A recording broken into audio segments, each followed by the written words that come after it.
Hello and welcome back to another episode. Today we're doing about the Cybergun AK-47 Real Steel and Wood. This is actually a new toy that I just recently purchased, and this is one actually I wanted to do because there's not too much about these I can find online as far as videos on the gun.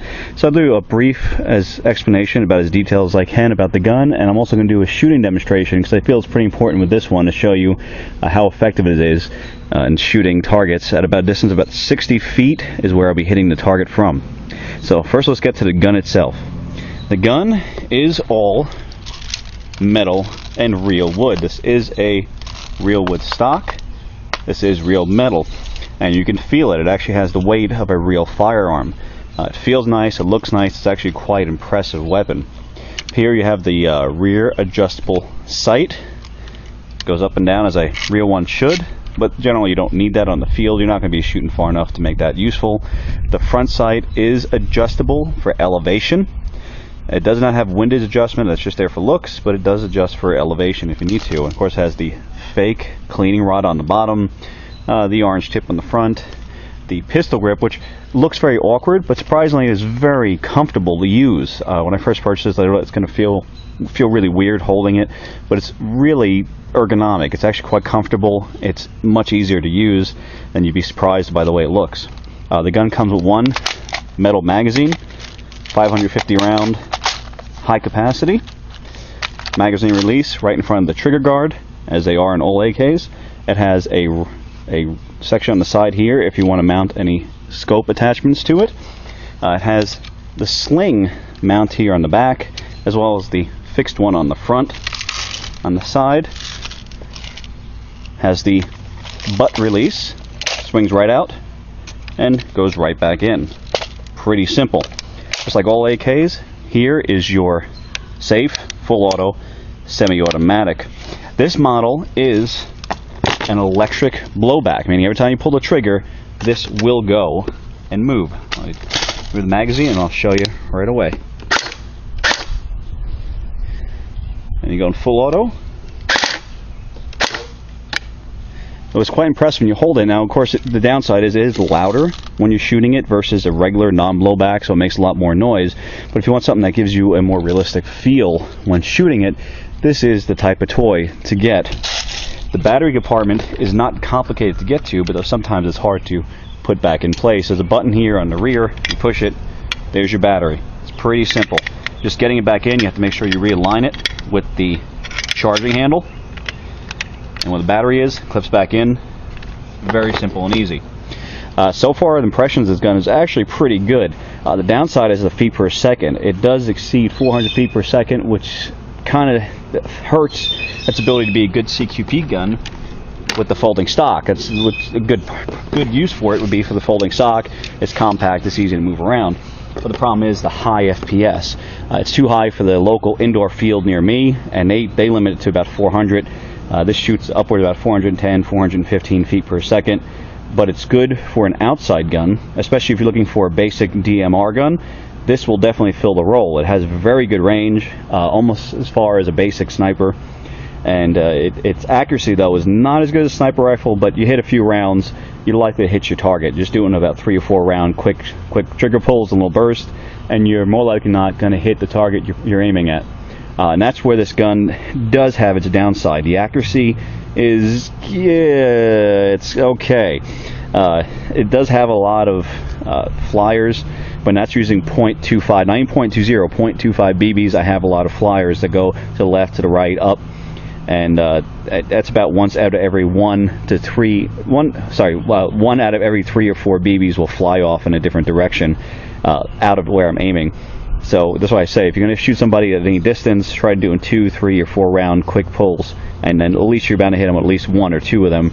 Most definitely, you probably hit them with more than that, but you want to guarantee you hit your target.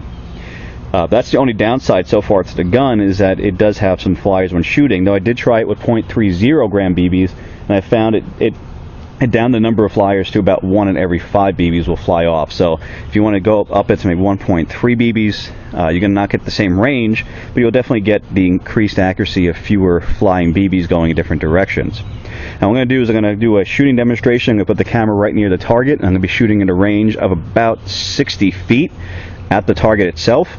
I'm going to show you how effective it is at that range, and then we'll come back to the gun and wrap it up.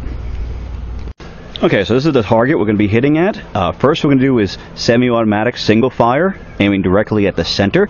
And after that, I'm going to be shooting a few bursts of fully automatic fire, so you can see a pattern of where these rounds will go. Then we'll do a good close-up of where they hit, and we'll go back and explain a little bit more about the gun.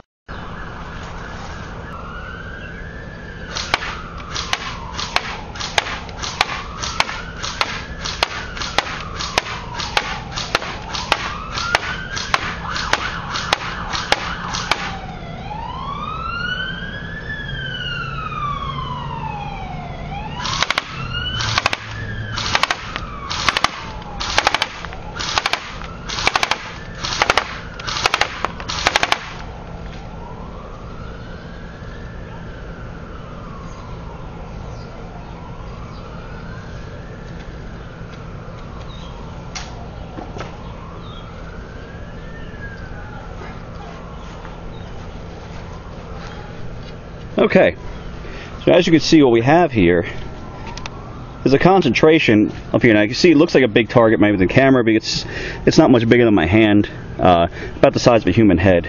So you see majority hit. Now I did have, as mentioned, there's a flyer here, there's a few that went around the edge. You know, I was aiming in the center, so you can see it's not a sniper rifle, it's not 100% even at 60 feet.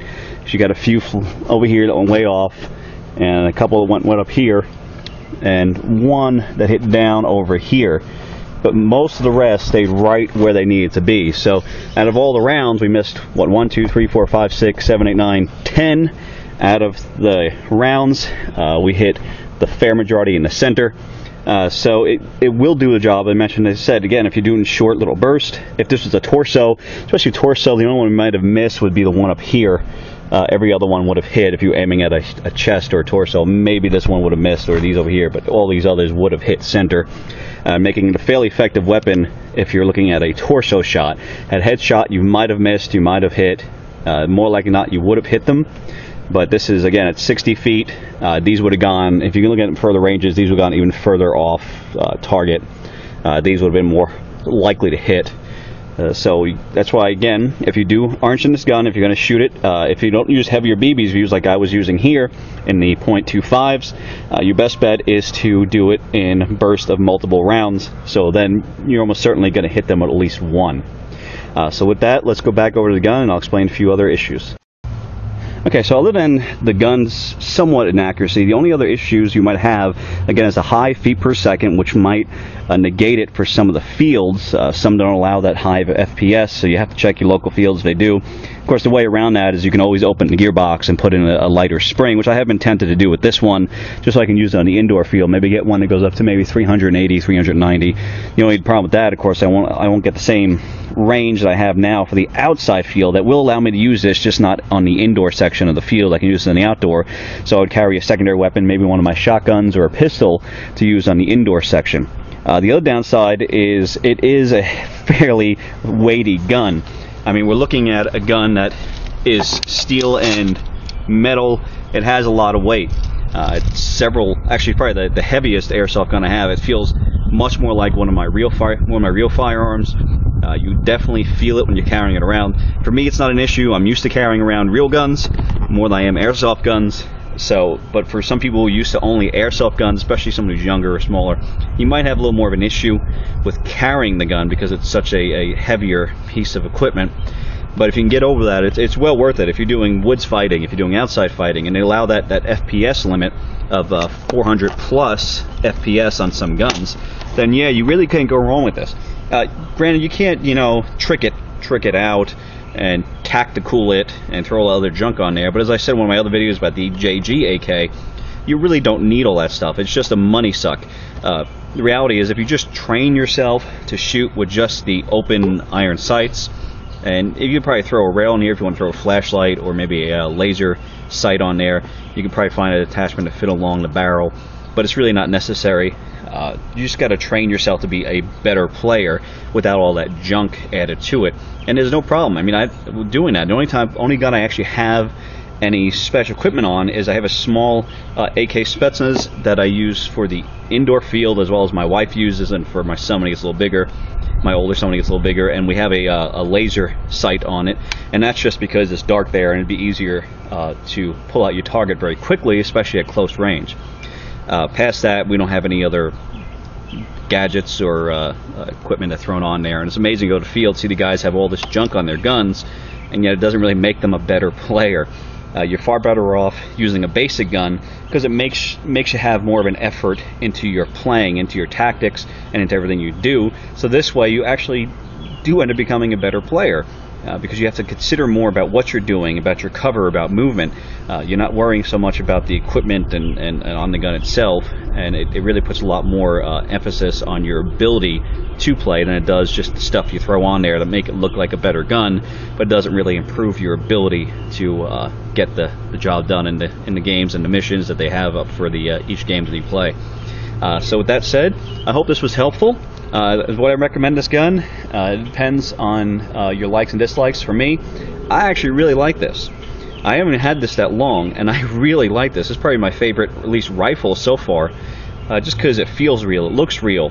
The blowback is neat. It's not necessary, but it's neat. If it ever breaks for some reason, I don't know if I'll fix it, but it's really cool anyway to have while it's still functioning. It's got the nice real wood. It's got the metal. It's definitely, as far as I'm concerned, it's worth the money. If you're able to get it, I bought this one. It was listed as new. It was slightly used, but in good condition, and I got a good deal on it, so it was well worth purchasing. But same, keep an eye out. You might find another one at a good price. If not, if you're really interested in getting a make sure one that's definitely brand new, it is a good gun I personally think worth the money. If it's what you're into, but it has a good gearbox, good equipment, and it's worth it if you like this type of firearm and you're looking to maybe get a more expensive, better airsoft gun. This might be something up your alley. Well, I hope that was helpful, and I hope to see you again. Have a great day.